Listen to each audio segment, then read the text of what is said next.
Bismillahirrahmanirrahim. Assalamualaikum warahmatullahi wabarakatuh. Alhamdulillahilladzi hadana lihadza wa ma kunna linahtadiya laula an hadanallah. Asyhadu an la ilaha illallah wahdahu la syarikalah wa asyhadu anna Muhammadan abduhu wa rasuluh alladzi la nabiyya ba'dah. Allahumma salli wa sallim wa barik ala nabiyyina Muhammad wa ala alihi wa sahbihi wa man tabi'ahum bi ihsanin ila yaumil qiyamah. Amma ba'du, qala Allah ta'ala fi kitabihil karim, a'udzu billahi minasy syaithanir rajim. Ya ayyuhalladzina amanu taqullaha wa qulu qawlan sadida yuslih lakum a'malakum wa yaghfir lakum dhunubakum wa may yuti'illaha wa rasulahu faqad faza fawzan 'azima. Shadaqallahul 'azim. Para jamaah sekalian yang dirahmati, yang dimuliakan Allah, bapak-bapak, ibu-ibu, saudara-saudara dan juga adik-adik sekalian, rahimani wa rahimakumullah. Alhamdulillah, senantiasa kita memanjatkan puji dan syukur kehadirat Allah Subhanahu wa taala atas berbagai limpahan kenikmatan yang diberikan kepada kita semua, utamanya tentu nikmat iman, nikmat Islam, nikmat sehat, nikmat bulan Ramadan, nikmat Al-Qur'an, dan kenikmatan-kenikmatan lainnya, nikmat keluarga, nikmat harta, nikmat waktu luang, dan berbagai kenikmatan lainnya yang Allah Subhanahu wa taala berikan kepada kita. Mudah-mudahan kita semua di sini termasuk di antara hamba-hamba Allah yang pandai bersyukur. Salawat dan salam semoga tetap dilimpahkan kepada suri tauladan kita, junjungan kita Nabi besar Muhammad sallallahu alaihi wasallam beserta keluarga, sahabat dan pengikut beliau hingga akhir zaman, dan mudah-mudahan kita termasuk di dalamnya. Amin ya rabbal alamin. Pada kesempatan kali ini mohon izin dan mohon maaf apabila mungkin tema yang kami sampaikan mungkin agak sedikit melenceng dari yang tertulis begitu ya. Pertama yang ingin kami sampaikan terkait dengan istilah atau sebutan di beberapa masyarakat kita ya, sebutan di beberapa masyarakat kita terhadap satu posisi petugas. Kalau di masjid, kalau di sini tarawih ada Bilal enggak Pak? Enggak ada ya. Di beberapa masjid kan ada ya, ada yang ada Bilalnya tuh. Ada juga sholat Jumat disebut ada muadzin, ada Bilal ya. Padahal Bilal itu adalah siapa? Muadzin gitu ya. Sebenarnya Bilal adalah nama orang ya, hanya kemudian sampai sekarang masih dikenang, salah satunya dijadikan posisi ada petugas khusus namanya Bilal, padahal Bilal itu ya muadzinnya Rasulullah Shallallahu Alaihi Wasallam. Nah, yang ingin saya ketengahkan pada malam hari ini adalah sahabat Rasulullah Bilal bin Rabah.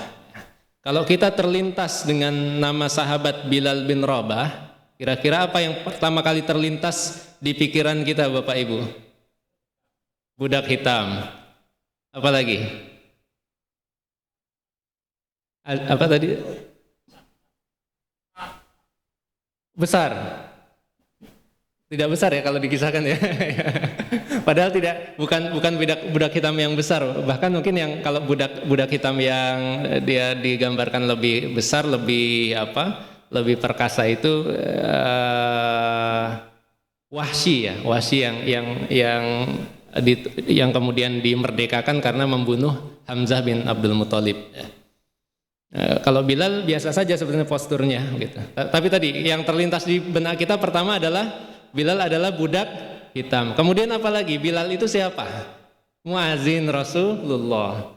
Kemudian siapa lagi? Bilal. Atau apa yang terlintas di benak kita tentang Bilal bin Rabah?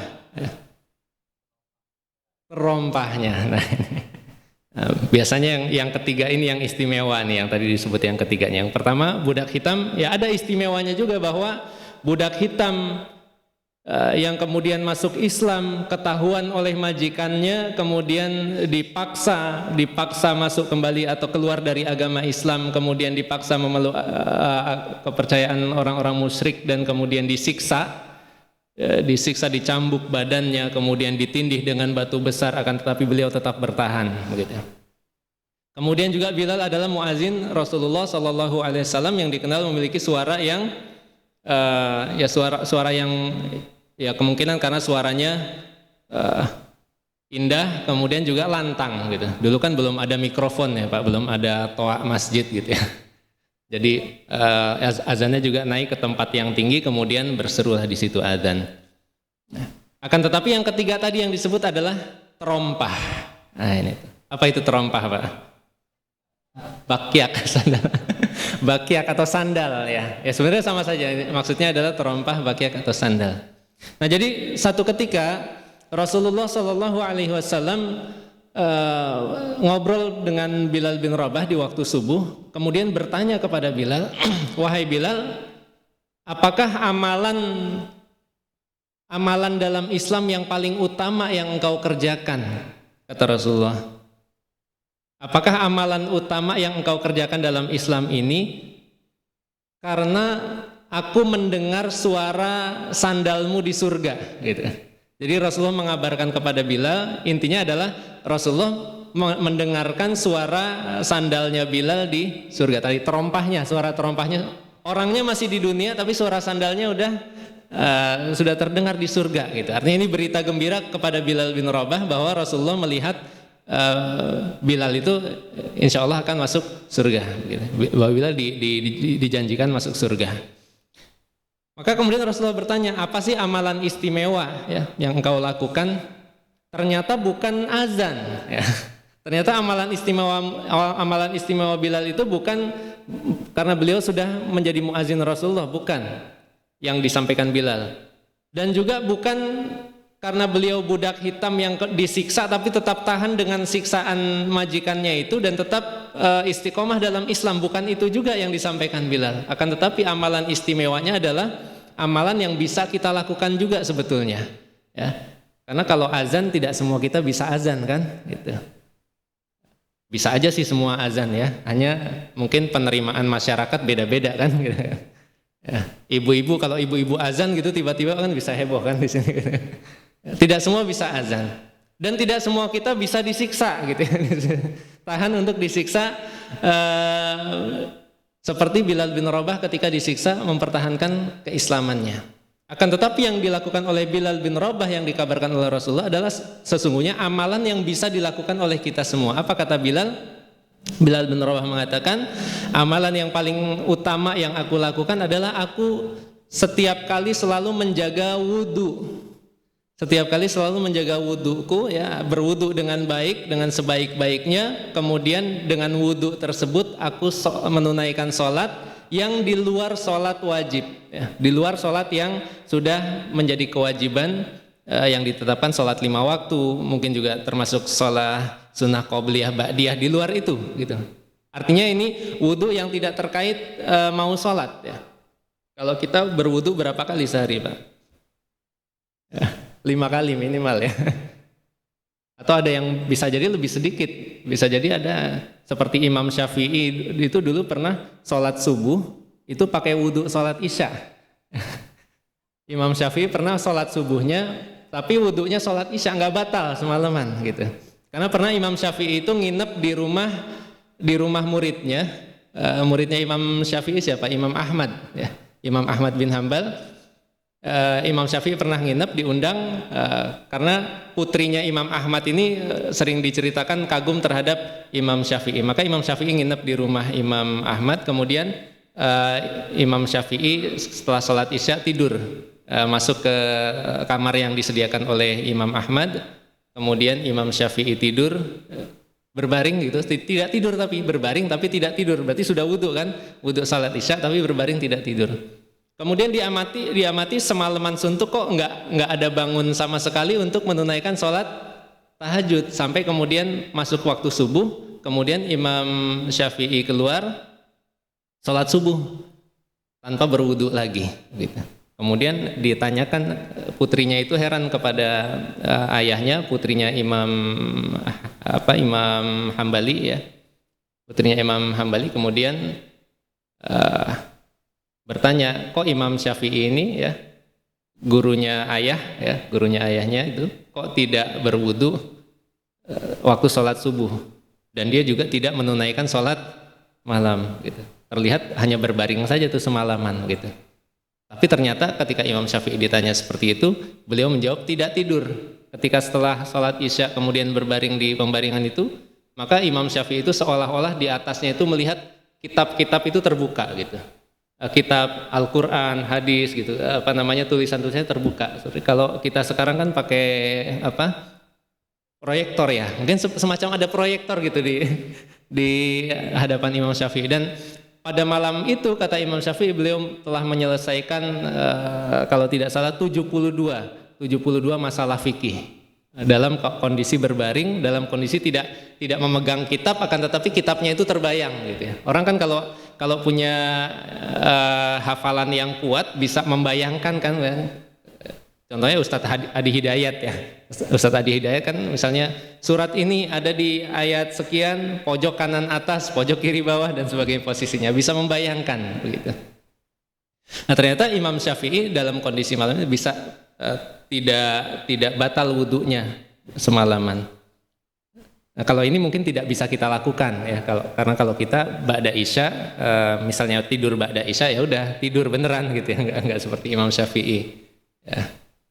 Bangunnya sih sama ya, sebelum subuh gitu. Bangunnya sama, atau bahkan subuhnya kesiangan gitu. Nah, amalan yang tadi utama dilakukan Bilal bin Rabah adalah selalu menjaga wudunya, tapi bukan dalam maksud ingin sholat fardu ya, akan tapi setiap saat. Intinya yang bisa kita lakukan atau bisa kita teladani adalah kita usahakan selalu menjaga wudu kita. Ini kalau sekarang kan kita dalam kondisi berwudu. Ya, dalam kondisi kita insya Allah suci dari hadas besar dan kecil, maka kemudian nanti ketika pulang dari sini misalnya kita sadar, oh batal nih wudunya, segera wudu lagi, minimal itu dulu yang bisa kita teladani. Kalau kita ingin betul-betul meneladani ini, paling tidak ya Bilal saja dikabarkan terompahnya itu kemudian terdengar di surga karena amalannya ini begitu. Kemudian kata Bilal menunaikan sholat dari wudunya tersebut ya, yang kita kenal dengan, kita mungkin pernah mengenal istilah sholat sunnah wudu ya, sholat sunnah wudu sebagai bentuk kesyukuran kita atas wudu yang kita laksanakan. Bukan sholat sunnah qobliyah, bukan sholat sunnah tahiyatul masjid, bukan sholat sunnah yang lainnya, akan tapi sholat sunnah khusus kita bersyukur karena Allah Subhanahu Wa Taala telah mengizinkan kita berwudu ya. Maka kita lakukan wudu kita dengan sebaik-baiknya. Kita ajarkan juga anak-anak kita wudu dengan sebaik-baiknya. Kadang-kadang kan anak-anak kalau wudu kan ada yang terlewat ya, mungkin sikutnya belum kena basah gitu ya, masih kurang sempurna dalam membedakan antara membasuh dengan mengusap gitu ya. Yang seharusnya dibasuh malah diusap, yang seharusnya diusap malah dibasuh gitu ya. Kepala yang seharusnya diusap malah diguyur gitu ya, beda lagi gitu ya. Kadang-kadang anak-anak begitu, pakai keran gitu disiramkan airnya ke kepala gitu ya. Nah, jadi perlu kita perhatikan kembali ya wudu kita, kemudian kita berusaha dengan menjaga wudunya, tidak sekedar karena ingin menunaikan sholat 5 waktu, akan tetapi misalnya kita mau berangkat ke kantor, berangkat aktivitas, berangkat ke sekolah gitu ya, wudu dulu gitu, nggak apa-apa, karena walaupun tidak sholat, nanti sampai sekolah misalnya kita ada sampai sekolah, sampai kantor, sampai tempat aktivitas, misalnya ada kesempatan untuk sholat duha, kita sholat duha tanpa wudu lagi tentunya, karena kita sudah punya wudu ya. Dengan begitu kita selalu terjaga, dan ini adalah bentuk dari upaya kita untuk menjaga ketakwaan kepada Allah Subhanahu wa taala ya.